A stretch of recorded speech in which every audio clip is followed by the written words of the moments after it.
Dans l'assemblée des saints, assoiffé je me tiens. Que ton onction descende sur moi. Ma Bible, le quotidien, le verset du jour. Ésaïe chapitre 43, le verset 25, je cite. C'est moi qui efface tes transgressions pour l'amour de moi. Et je ne me souviendrai plus de tes péchés. Fin de citation, glorifiant le Seigneur. Bien-aimé, as-tu déjà ressenti le poids de tes erreurs, te demandant même si Dieu pourrait vraiment oublier et pardonner? Laisse-moi te dire que notre verset du jour nous enseigne que Dieu non seulement pardonne, mais il choisit d'effacer complètement nos fautes. Bien-aimé, le verset du jour se situe dans un moment où Dieu rappelle à Israël son infidélité. Il souligne l'indifférence et le relâchement spirituel de son peuple.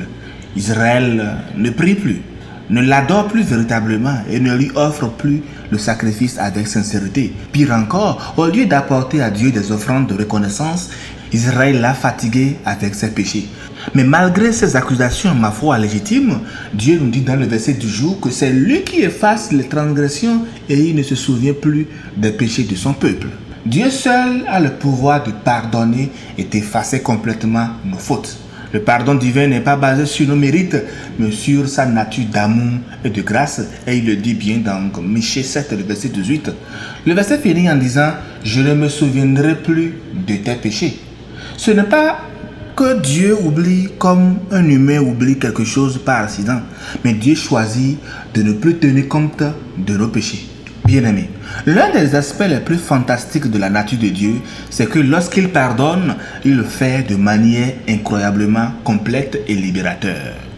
Le prophète Michée, dans Michée 7, les versets 18-19, nous dit que « Quel est le Dieu semblable à toi, qui efface les fautes et qui pardonne les péchés du reste de ton peuple qui t'appartient?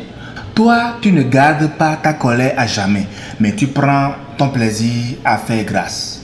Oui, de nouveau, tu auras compassion de nous, tu piétineras nos péchés et au fond de la mer, tu jetteras nos fautes. » Bien-aimés, imaginez un instant que Dieu piétine nos fautes comme pour les écraser, puis les jette au fond de la mer où ces fautes disparaissent à jamais. Quelqu'un a dit, quand Dieu fait couler nos péchés au fond de la mer, il érige au-dessus une pancarte sur laquelle est écrit « Pêche interdite » et m'a revu le fil. Donc n'essayons jamais de récupérer ce que Dieu a effacé. Quand Dieu pardonne, il ne garde plus aucun souvenir de nos fautes. Ce que l'ennemi essaie donc de nous rappeler appartient au passé. Bien-aimé, mais toi, crois-tu pleinement que tu es pardonné? Beaucoup d'entre nous aujourd'hui continuent encore de porter la culpabilité de nos erreurs passées alors que Dieu a déjà effacé notre ardoise. Donc, bien-aimé, ne vis plus sur la condamnation. Si Dieu ne se souvient plus de tes fautes, pourquoi les ressasser? Apprends à te pardonner toi-même. Le pardon de Dieu est donc un modèle pour nous. Si nous avons été pardonnés si complètement, nous devons aussi apprendre à pardonner à ceux qui nous ont offensés. Mais cette réalité, en fait, est souvent plus facile à dire qu'à vivre.